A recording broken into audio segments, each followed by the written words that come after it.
किसी को नहीं पता कि तीसरी लहर कब आएगी, कैसे आएगी। कुछ मैं आज न्यूज़पेपर में देख रहा था, कुछ फॉलो करते रहते हैं, कुछ आंकड़े बढ़ने लगे हैं। पहले 30,000 इंडिया के केसेस थे, आज का ये था कि 51,000 केसेस पर डे होने लगा है पूरे इंडिया में। फ़िलहाल साउथ इंडियन स्टेट्स में है, अभी हमारे यहाँ आया नहीं है। पर कोरोना का बचाव तो बहुत सिंपल है, वैक्सीनेशन कराइए, मास्क पहनिए। ये दो ही चीज़ें हैं जो कोरोना से बचा सकते हैं।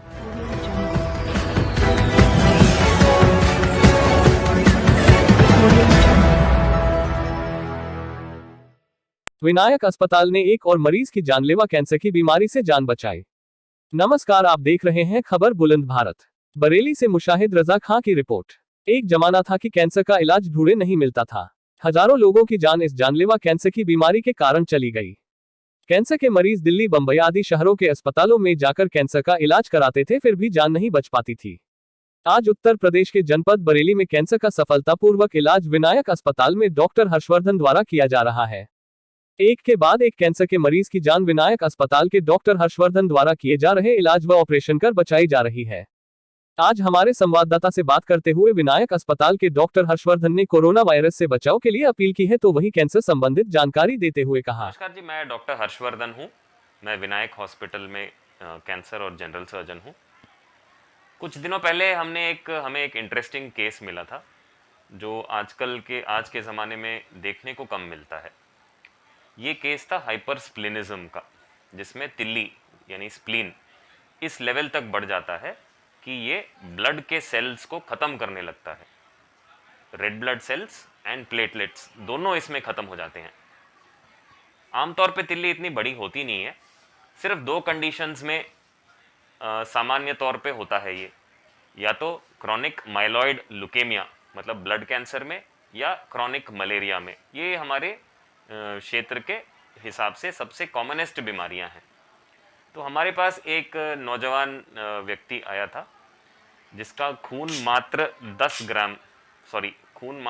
4 ग्राम था। तो साथ में पेट में इतनी बड़ी गांठ लेके आया था। जांचों के बाद पता चला कि इसकी तिल्ली बड़ी हुई है, और तिल्ली के बढ़ने से ही ये सब समस्याएं हो रखी है। तो इसके चलते हुए हमने ये तय कर लिया था कि हाँ, ये मलेरिया का ही एक कॉम्प्लिकेशन है, और हमने इसे ऑपरेट करने के लिए ले लिया था। ब्लड हमने चढ़ाए थे, 4-5 यूनिट ब्लड पहले ही चढ़ा के ऑपरेशन करा। उसके फ़ोटोज़ कुछ है हमारे पास, जो मैं शेयर करना चाहूँगा। और जो तिल्ली निकली वो करीब 4 किलो की तिल्ली निकली है। मेरा मतलब इस केस का इंटरेस्ट ये है कि आजकल ये हमें इतने साइज का तिल्ली देखने को नहीं मिलता है। नॉर्मल तिल्ली जो होती है वो उसका वेट कितना रहता है? नॉर्मल तकरीबन डिपेंड्स ऑन बॉडी हैबिट, मतलब बॉडी हैबिटस बोलते हैं, कोई मोटा हो कोई पतला हो, पर यूजुअली अंडर हाफ किलो रहता है यूजुअली। और साइज 9 सेंटीमीटर से 11 सेंटीमीटर होता है। इसका साइज तकरीबन 35 सेंटीमीटर तक हो गया था अंदाजे से। इसके लिए सही जवाब ये होगा कि हम 100 साल पहले चला जाएं और वहाँ जन्म लें, तब हम कैंसर से बच सकते हैं।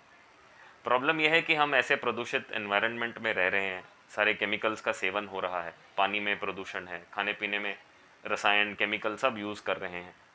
कहीं ना कहीं यही कारण है हमारे बढ़ते हुए कैंसर के इंसिडेंस का। कुछ हम लोग अपने आप को बिगाड़ते हैं तंबाकू खा के, स्मोकिंग करके, ड्रिंकिंग करके, तो ये अवॉइड कर सकते हैं। पर सबसे बड़ी बात आज के ज़माने के लिए हमें ये सोचना चाहिए कि कहीं पे भी कुछ भी संदिग्ध गांठ हो, कुछ भी संदिग्ध ऐसे सिम्टम्स में हमें लगे कि हाँ बीमारी है, हिचकिचाए ना। अर्ली स्टेज में कैंसर का बढ़िया इलाज होता है, लेट स्टेजेस में हम कुछ नहीं कर पाते, सिर्फ पैसा बर्बाद होता है और कुछ नहीं होता। तो कैंसर का इतना प्रिवेंशन फिलहाल हम सोच भी नहीं पाएंगे कि हाँ हम बिल्कुल सेफ और सुरक्षित। आज के ज़माने के लिए मैसेज यही है कि अगर कोई संदिग्ध गांठ पे भी, वो कहीं ना कहीं कुछ ना कुछ जांच ज़रूर करा ले।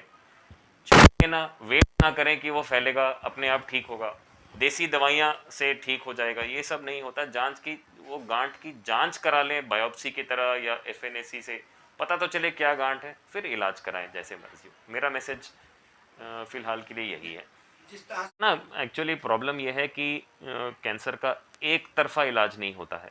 कुछ ऑपरेशंस से ठीक करते हैं, उनकी दवाइयाँ भी चलती है, रेडिएशन भी चलता है। तो मल्टी स्पेशलिटी ट्रीटमेंट है ये। पैसा तो खर्च होता ही होता है।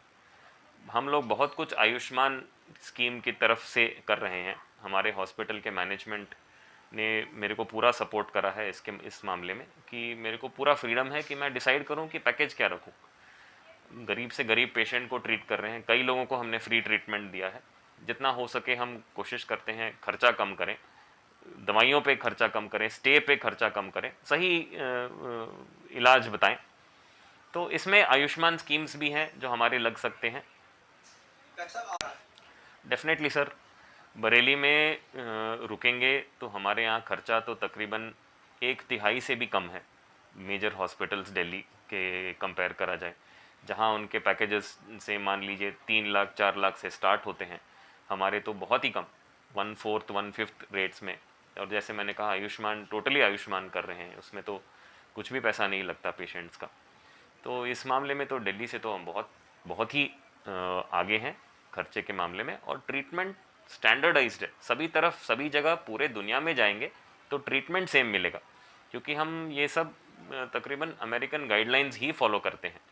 और हमारा ट्रीटमेंट, यहाँ का जो ट्रीटमेंट है, जो हम पेपर्स देते हैं, वो कोई भी कैंसर इंस्टीट्यूट इसको मना नहीं कर पाएगा कि हाँ भाई ये गलत ट्रीटमेंट दिया है या सही ट्रीटमेंट नहीं मिला है। तो ये स्टैंडर्ड गाइडलाइंस होते हैं। दिल्ली स्टाइल ट्रीटमेंट दे रहे हैं, पर nearly 1/5 of the cost of Delhi.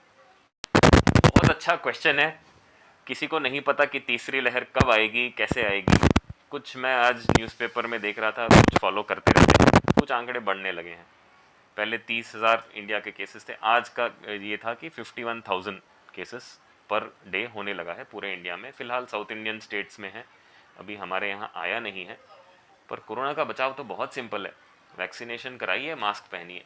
ये 2 ही चीज़ें हैं जो कोरोना से बचा सकते हैं।